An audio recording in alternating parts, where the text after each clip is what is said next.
My name is Oliver, and if humans ever realized how much their family cat sees and understands, they'd never act so carelessly. I'm not just a ball of fur lounging on the couch or chasing dust motes in the sunlight. I'm a watcher, a keeper of secrets, a silent shadow in the night, and a sly observer by day. This house is my kingdom, and my people, Jake and Emily, are my pride. I know everything about them, even the things they try to hide from themselves. I remember the first time I sensed something was off. It was an ordinary evening. Jake came home from work, smelling of city air and tiredness, sat at the kitchen table, poured himself coffee, and absent-mindedly scratched behind my ears. I purred as expected, but my eyes kept flicking to the door. Emily was late. She always came home at 6 sharp, but the clock was already creeping past 7. There was something new in the air, a sharp, unfamiliar scent that didn't belong to either of my humans. When she finally walked in, I knew instantly something had changed. Her smile was too wide, her words too quick, her fingers trembling as she slipped off her shoes. I sniffed her bag. There it was, that strange perfume, sweet and biting, like spring rain on asphalt. Jake didn't notice. He just asked if everything was okay, and Emily nodded without meeting his eyes. After that, everything started to shift. Emily went out more in the evenings, sometimes coming home late at night, sometimes with traces of someone else on her clothes. I could smell it, a man's cologne, a hint of unfamiliar fur on her coat, even crumbs from cookies we'd never had in our house. I tried to warn Jake, sat on her things, left my fur on her dresses, yowled at the door when she left. He just patted my head and said, "Jealous, Oliver?" I wasn't jealous. I was protecting, because I knew someone else was coming into our home. I saw one night when Jake was already asleep, a quiet knock at the door. Emily opened it, and a man stepped into the hallway. I didn't see his face, just a shadow, just a scent. They whispered, laughed softly, then disappeared into the living room. I crouched under the table, listening to their voices blend together, to Emily's laughter. Laughter I'd never heard with Jake. The next morning she was extra sweet to me, gave me my favorite treats, scratched behind my ears, even let me nap on her pillow. I knew it was a bribe. She wanted me to keep quiet. But I'm a cat. I don't keep quiet when something's wrong in my house. Day by day, I became more certain. Emily was lying. She started hiding her phone, taking calls in the bathroom, coming back smelling of strange perfume and nervous energy. Jake grew quieter, spending more time in the dark, petting me and sighing. I felt his loneliness, his confusion, his pain. I wanted to help him, but I didn't know how. Until one night I realized it was time to act. That night the house was thick with secrets. Emily came home even later than usual, her heels clicking on the tile like a warning. She didn't see me at first. I was perched on the windowsill, watching the headlights sweep across the driveway, my tail flicking with every passing car. When she finally stepped inside, she moved quietly, tiptoeing as if afraid to wake ghosts. She didn't know I was awake, my eyes glowing in the dark, tracking her every move. She went straight to the bathroom, shutting the door with a soft click. I heard the muffled sound of her voice, low and urgent in the faint buzz of her phone. I crept closer, pressing my ear to the cool tile. I couldn't understand the words, but I recognized the tone. Soft, secretive, the way she used to talk to Jake when they first fell in love. Now that voice was reserved for someone else. When she emerged, she nearly tripped over me. "Oliver, you scared me," she whispered, her hands trembling as she reached down to pet me. I let her, but I didn't purr. I just stared, unblinking, until she looked away. The next morning, Jake found a strange key on the kitchen counter. He turned it over in his hands, frowning, but Emily just shrugged and said it must be from her office. I watched her closely. Her eyes darted. Her smile was too tight. Jake put the key in a drawer, but I saw the way he looked at her, the questions he didn't ask. Days blurred together. Emily's absences grew longer, her excuses thinner. Jake started coming home earlier, as if hoping to catch her, but she always managed to slip away.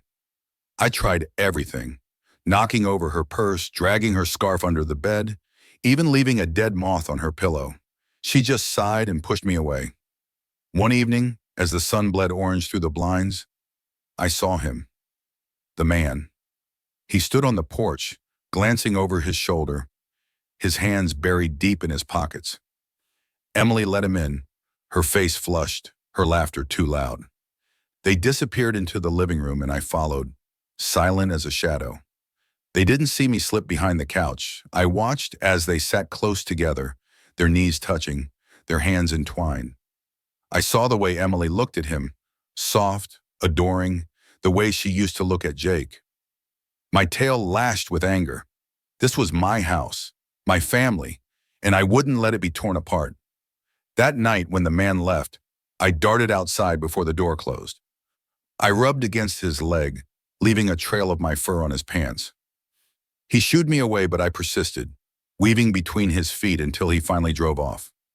I watched his car disappear down the street, memorizing the sound of his engine, the shape of his shadow. Inside, Jake was waiting. He looked at Emily, his eyes tired and sad. "Who was that?" he asked.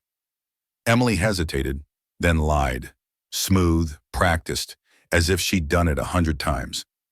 I wanted to yowl, to claw at her, to make her tell the truth. But I just sat at Jake's feet, pressing my head against his leg, willing him to see what I saw. But humans are blind to the things that matter most. The days that followed were heavy with silence. Jake moved through the house like a ghost, his eyes shadowed, his voice flat. Emily grew restless, snapping at small things, her phone always clutched in her hand. I watched them both, feeling the tension coil tighter with every passing hour. I knew something had to give.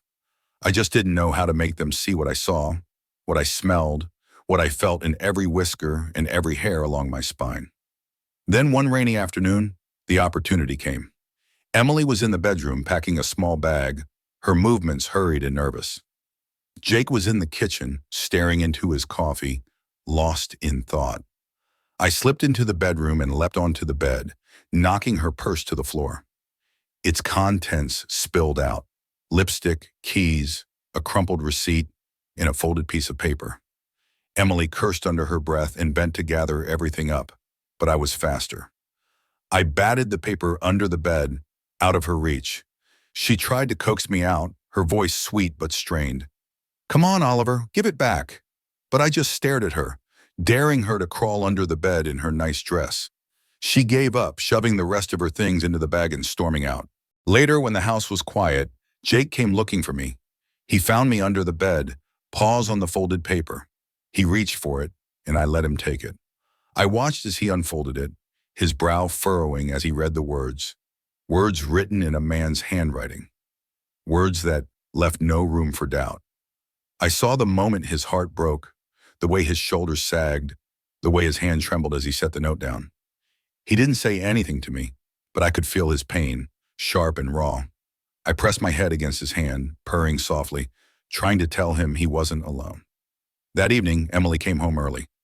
Jake was waiting for her in the living room, the note on the table between them. I sat on the arm of the couch, tail curled neatly around my paws, watching as the truth finally surfaced. There were no more lies, no more excuses. Emily tried to explain, to apologize, but Jake just shook his head.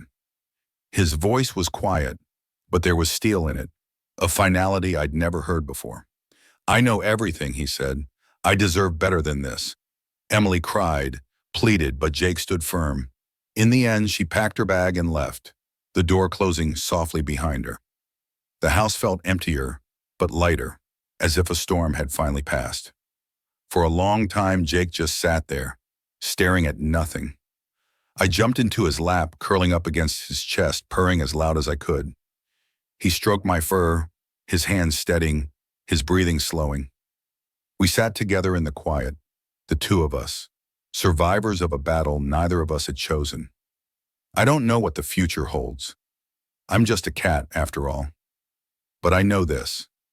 I'll keep watching, keep protecting, keep loving my human the only way I know how. Because sometimes it takes a pair of golden eyes and a stubborn heart to see the truth, and to help someone find the strength to start again. And if you ever wonder what your cat knows, remember, we see everything. even the things you try hardest to hide.